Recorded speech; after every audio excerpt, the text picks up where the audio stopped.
So welcome back to Project Reworked and my beloved Suzuki A100 rebuild. I'm going to be working on the bike frame.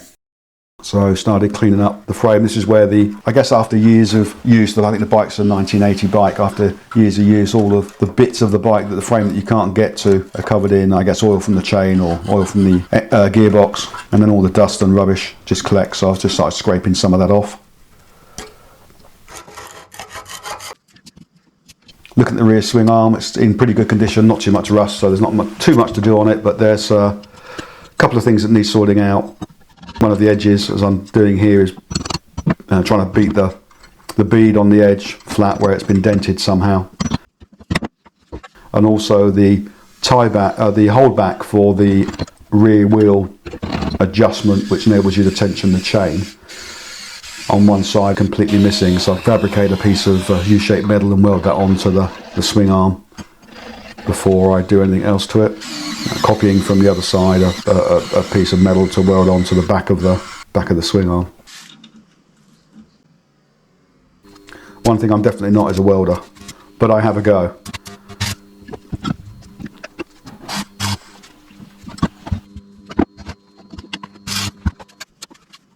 So I managed to get a pretty decent, strong stick weld on the back there. Just got to clean it up and make it the same shape as the other side.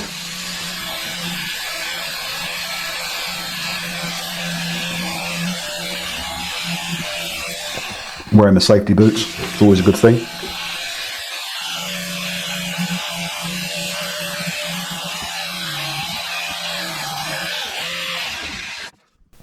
I was just popping out the bearings there. Made a sandblast cabinet, made it big enough to get the frame in, although it was just incredibly slow to get any sandblasting done. I don't know whether that's, I think probably because the compressor I've got's not very powerful, so I think that probably wasn't enough air pressure to suck up the material. So I resorted to wire brush on some things. My sandblast, it was constantly getting clogged or wasn't spraying, it wasn't blasting enough to actually remove the paint.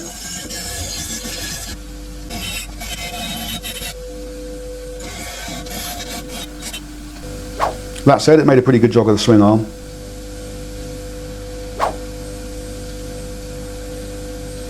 I gave it a dust coat of primer just to keep the rust away. With the frame, I'm just use some Bunnings paint stripper, which actually worked really well. The problem I find with paint stripper is it seems to work really well in some places, and then even though you put the same amount on, it doesn't get everything off. So it really needs two or three applications. It's quite rewarding though. The problem with chemical stripper is that it's hard to get rid of the residual chemicals that it leaves behind, which can cause a problem with painting. But I really did have no choice. It would have taken me weeks with my sandblast. Just use an old plastic scraper to get the worst of the paint off in the first pass. It was definitely a lot quicker than my sandblasting setup. It's just harder to get into all the nooks and crannies and corners. Frame's in pretty good condition. There is a couple of rust spiders, so I think I'll wire brush those off, clean them up later, and then give the frame again a coat of something to keep the rust away. But generally, the frame's in good condition. I remember when we first had our sports mopeds in the UK at the age of 16. I had an A50P, and my mate had an A50P. His was completely rotted around where the swing arm joins the frame. So I can remember him having to have a lot of welding done on his pressed metal frame to make it safe.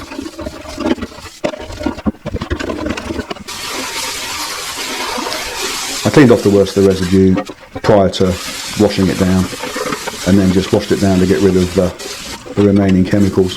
And I don't think I showed this, but I used a compressor to dry it all off, keep the rust at bay.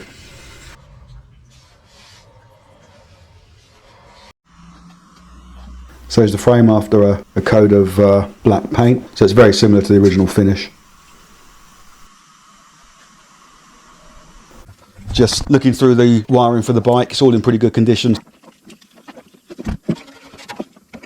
Threading it back through the frame, it was sort of awkward to get it all through with, because you can't get all the connectors through at one time because it's too much of a clump. So you had to feed a few through and then a few more to get them through the hole in the frame.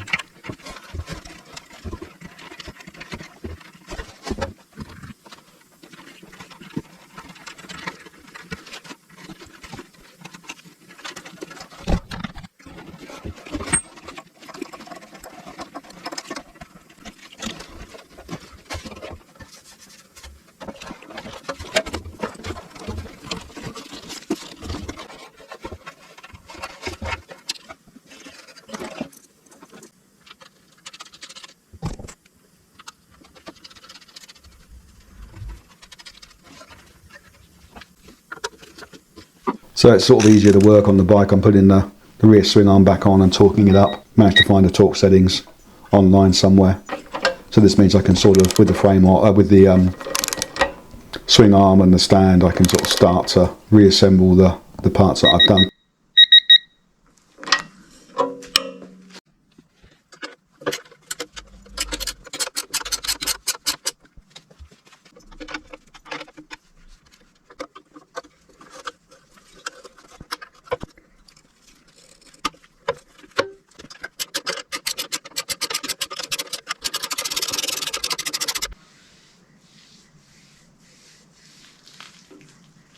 Struggled to hold the bike in the right place, and I had it on a hockey strap, so that wasn't ideal, but I did manage to get the races back in the frame.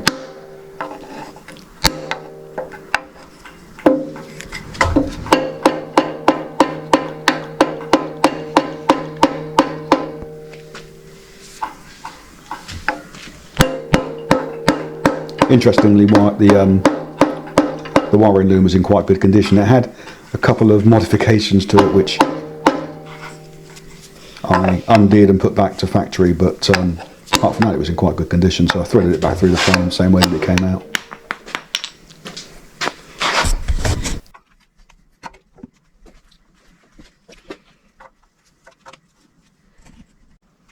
Plenty of grease on the head bearings.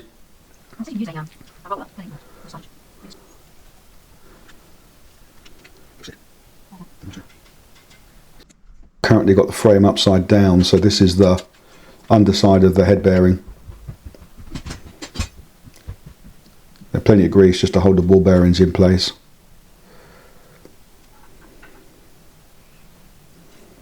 Get the triple clamp in, just cable tie to hold it whilst I turn the frame over.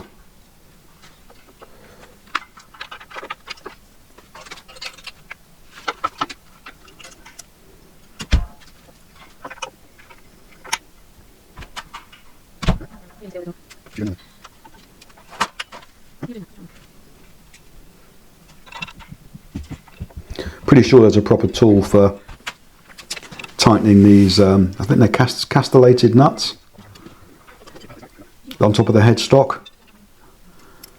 I remember when we were working on our bikes when we didn't really have any tools, we would just use an old screwdriver and a hammer and knock them round. I've tried to use a pin wrench here which sort of did the job, but I know you can get a proper tool to do it. This worked fine though.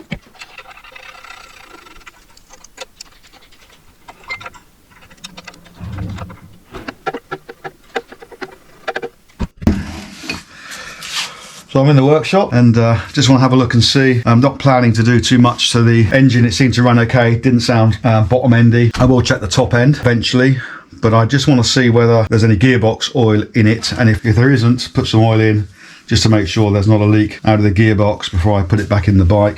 So we're just going to try that now.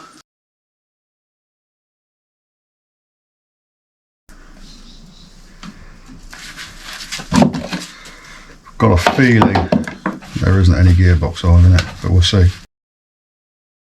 Well, there's nothing in there.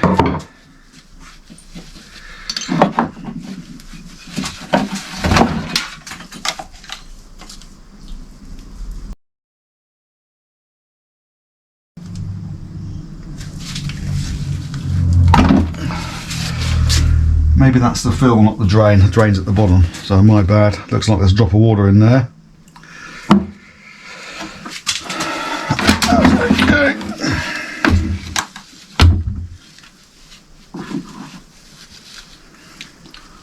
Pretty sure.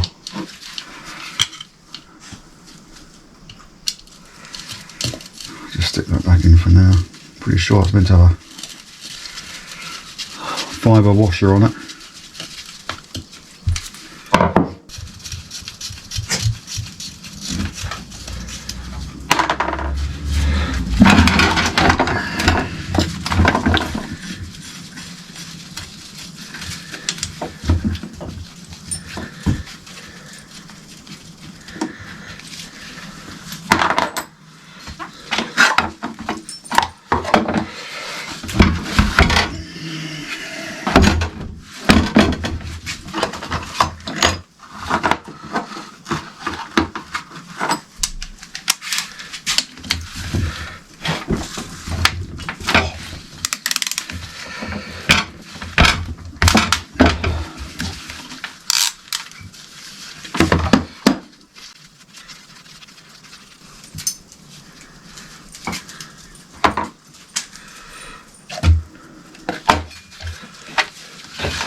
Well, so there is gearbox oil in there, which is good. I'm just draining the last of it out. That's probably enough.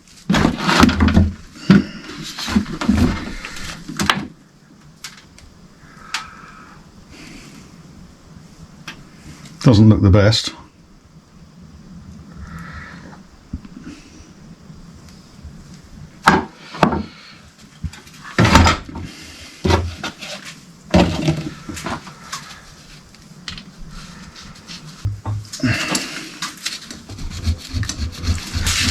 Using a plastic scraper to try and get some of the worst off.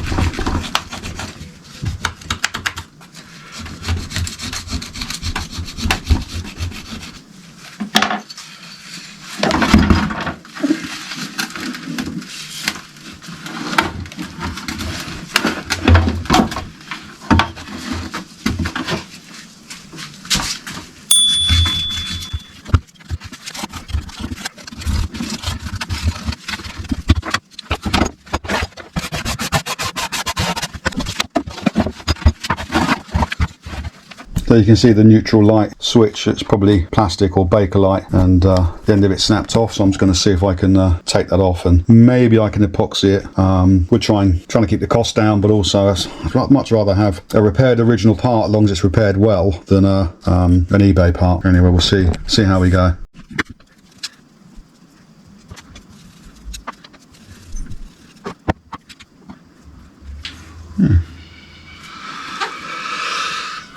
So plenty to, if I can clean it up, there's plenty to epoxy to.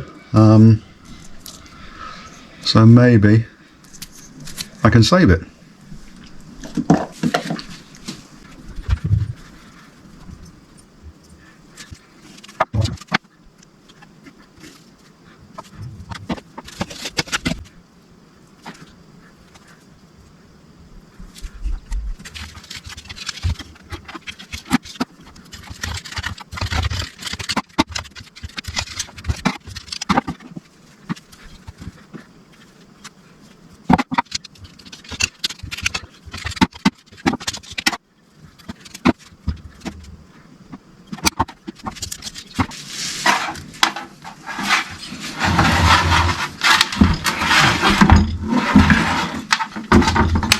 So I'm just using some water-based degreaser, workshop degreaser, to clean the worst of the gunk off of the engine, especially for where the frame was wrapped, the press steel frame was wrapped around the engine. It was just horrible. So I managed to use a combination of a pick and a toothbrush and a bigger brush and lots of cloths to get the most of the gunk off. You can see the colour of the degreaser on the left there. It took some time to go through and get it off, but it all did come off quite nicely eventually.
camera I did a metal epoxy repair to the left hand, I think, engine case just above the oil pump.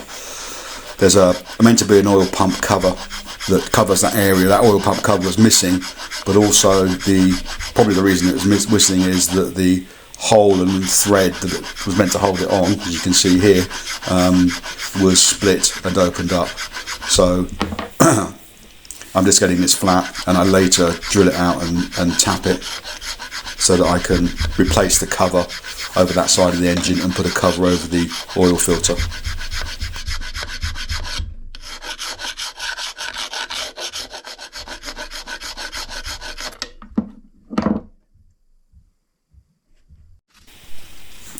Just giving it a final rub down with Scotch-Brite and masking it up. The engine runs okay. I'm not really trying to restore the engine. I think at some point the engine's going to come back out, and I'm at least going to do the top end. I wasn't really happy with the Rust-Oleum silver colour that went on. It's an easy fix to tidy it up and protect it a bit though, so it's okay for now, but it's not the right colour for the bike. So at some point in the future I'm probably going to have to go back, or I probably will go back and remove the engine, do the top end, check the bottom end, and at that point I'll give it a proper finish.